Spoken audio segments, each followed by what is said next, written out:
नमस्ते दोस्तों, आपका स्वागत हो मेरे चैनल पर। आज हम एक कुर्ती की नाप से कुर्ती बनाएंगे, जिसके लिए हमने 2 मीटर कपड़ा लिया है। उसकी हमने फोल्ड कर लिया है। अब हम उस पर पुरानी कुर्ती रखकर उस पर निशान लगा देंगे। निशान लगाने के बाद हम गले और बाजू पर निशान लगाएंगे।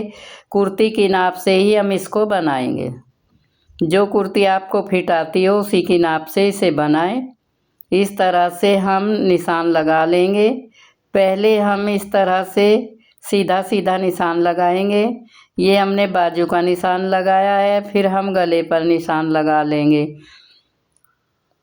गला हमने 5 इंच का रखा है, आप 6 भी रख सकते हैं, जो भी आपको बनाना हो। हम इसका गोल सिंपल गला बनाएंगे। दोनों तरफ से एक ही बराबर बनाकर तैयार करेंगे। इस तरह से निशान लगा ले। फिर इसमें 1-1.5 इंच की गोलाई दे ले। इस तरह से आस्तीन के में भी और गले वाले दोनों में हमने निशान लगा लिए हैं। इस तरह से अब हम इसका कटिंग करेंगे। जहाँ पर हमने निशान लगाए हैं वहीं पर कटिंग करें। पहले हम 1-1.5 इंच का मार्जिन लेकर चलेंगे, जिससे कुर्ती टाइट ना हो। अगर टाइट हो तो हम उसे खोल लें।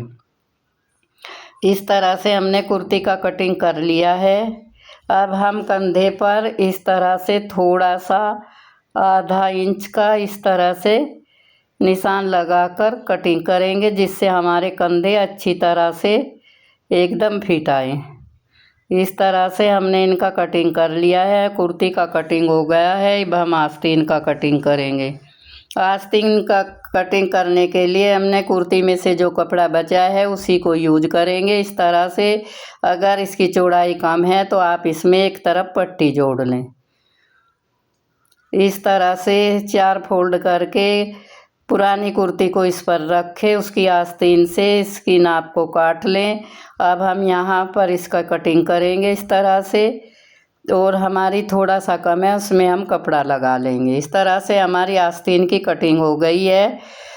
कुर्ती की भी कटिंग हो गई है। अब हम गले की कटिंग करेंगे। जो गले से हमने कपड़ा काटा था उसी कपड़े को हम एक कपड़ा लेकर उसको डबल करके उस पर रख कर निशान लगा लेंगे। निशान लगाकर हम उसको गोलाई से काटेंगे। इसकी चौड़ाई जितना हमारा इंच टेप है उतनी होनी चाहिए। जैसी पट्टी आप गले पर लगाना चाहे उसी हिसाब से आप इसकी कटिंग करें। इस तरह से हमने डबल निशान लगा लिया है। एक्स्ट्रा कपड़े को हम काट देंगे। हमने इस तरह से एक पट्टी काट कर तैयार कर ली है। ये बिल्कुल फिट आएगी। अब हम पट्टी के बाहर के किनारों को इस तरह से फोल्ड करके सील लेंगे, क्योंकि तुरपाई करने में आसानी होगी। इस तरह से इसे फोल्ड करके सील लें। अगर आपको इस तरह से कुर्ती बनाना पसंद आए तो आप लाइक करें, शेयर करें और चैनल को सब्सक्राइब करें, और कमेंट में लिखें कि अगले वीडियो में हम क्या बनाएं।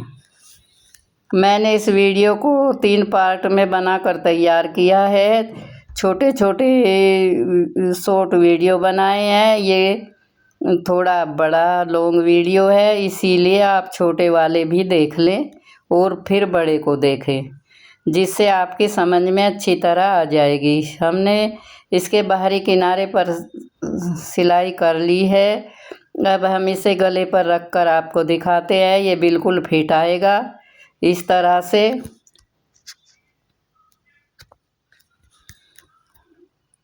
अब हम इसको रख कर इसकी सिलाई कर देंगे। इस तरह से हम इसे सील लेंगे और इस पट्टी को हम गले पर जोड़ देंगे। इस तरह से जोड़कर आप बिल्कुल एकदम इसको फिट पाएंगे, क्योंकि कटिंग करने में ही अच्छी तरह से अगर हम कटिंग करते हैं तो सिलाई करने में परेशानी नहीं होती। इस तरह से हमने एक पट्टी इस पर जोड़ ली है, और फिर हम इस पर सिलाई पट्टी की तरफ करते हुए एक मशीन चला देंगे। इस तरह से इसको दबा देंगे। हमने इस गले में बुकरम यूज नहीं की है क्योंकि कुछ लोगों को बुकरम पसंद नहीं आती और बुकरम सिकुड़ भी जाती है धोने के बाद, इसीलिए हमने इसको सिंपल रखा है। सिंपल गला सबसे अच्छा होता है। ये गोल है, दोनों साइड से एक ही बराबर है। अगली बार हम डिजाइन वाला गला बताएंगे आसानी से, जिस तरह से हमने इसको आसानी से आपको बताया है। अब हम इसके कंधों को दोनों को इस तरह मिला लेंगे और जो पट्टी हमने लगाई थी उसको खोल लेंगे। दूसरा तरफ का गला भी हमने बनाकर तैयार कर लिया है। अब इस पर हम सिलाई कर लेंगे। इस पर डबल सिलाई कर ले। इस तरह से दोनों तरफ से हम कंधे इसी तरह से जोड़ेंगे। पट्टी इसलिए हमने खोलकर जोड़ी है क्योंकि तुरपाई करने में गले पर सफाई आए और जोड़ दिखाई ना पड़े। इस तरह से हमने दूसरी तरफ का भी कंधा जोड़ लिया है। दोनों कंधों को जोड़ने के बाद हम आगे बढ़ते हैं। इस तरह से हम अब गले पर सिलाई कर रहे हैं। ये रफली सिलाई है ये एकदम। जब हम इस पे तुरपाई करेंगे तो इस सिलाई को हटा देंगे। इस तरह से इस पर कच्ची सिलाई कर लें। गला हमने बना लिया है, तुरपाई भी कर ली है। अब हम इसके साइड वाली सिलाई कर लेंगे। साइड की सिलाई हमने कर ली है और फिर हम इसमें आस्तीन जोड़ेंगे। नीचे का भी हम इस तरह से मोड़ लेंगे। पहले हम इस पर कच्ची सिलाई कर लेंगे, फिर बाद में तुरपाई कर लेंगे क्योंकि तुरपाई करने से ही सफाई आती है, मशीन करने से उतनी सफाई नहीं आती। दोनों साइड में इस तरह से डबल करके मोड़ लेंगे और नीचे से भी हम इस तरह से इसको मोड़ लेंगे। इस पर आप कच्ची सिलाई कर ले, फिर तुरपाई कर लेना। इस तरह से करने के बाद अब हम आस्तीन को जोड़ेंगे। आस्तीन की भी हमने सिलाई कर ली है, एक बिल्कुल इसके नाप के है। अब हम इस पर आगे की तरफ इस तरह से एक निशान लगाएंगे और इसका कटिंग कर देंगे निशान पे से, जिससे आगे का फिटिंग एकदम सही आए।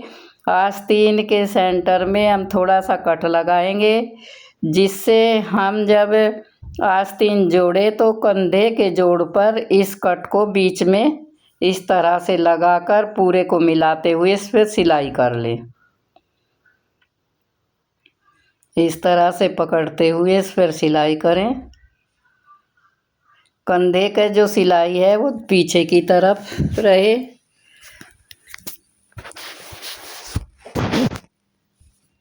इस तरह से दोनों को बराबर मिलाते हुए सिलाई कर लें और जो हमने निशान लगाया था उसका पहले ही कटिंग कर लें। और जो नीचे के जोड़ हैं ये इनमें मार्जिन छोड़ा जाता है, इसीलिए इसको इस तरह से आप मोड़ दें। इसे मोड़ने का ये है कि ये इस तरह से मोड़ोगे तो ये सिलाई में नहीं आएगा, खिंचाव नहीं होगा। इस तरह से रखकर दोनों तरफ से इसी तरह से मोड़ें और सिलाई कर लें। सिलाई करके हम आपको दिखाते हैं। हमने सिलाई कर ली है, देखो एकदम नीचे बिल्कुल सिलाई से सिलाई मिली हुई है, कोई भी इसमें सलवट नहीं है और न कोई चुन्नट है। इस तरह से ये बहुत ही आसानी से सफाई से आस्तीन जोड़ दी हमने। आप भी इसी तरह से जोड़ने की कोशिश करें। हमने आस्तीन को कुर्ते में जोड़ दिया है। आप जहाँ पर तुरपाई रह गई है उसको कर लें। इस तरह से हमारा कुर्ता सिलकर तैयार हो गया है। हमने शॉर्ट कुर्ती सिलकर तैयार कर ली है। आप भी इसी तरह से बनाकर तैयार करें।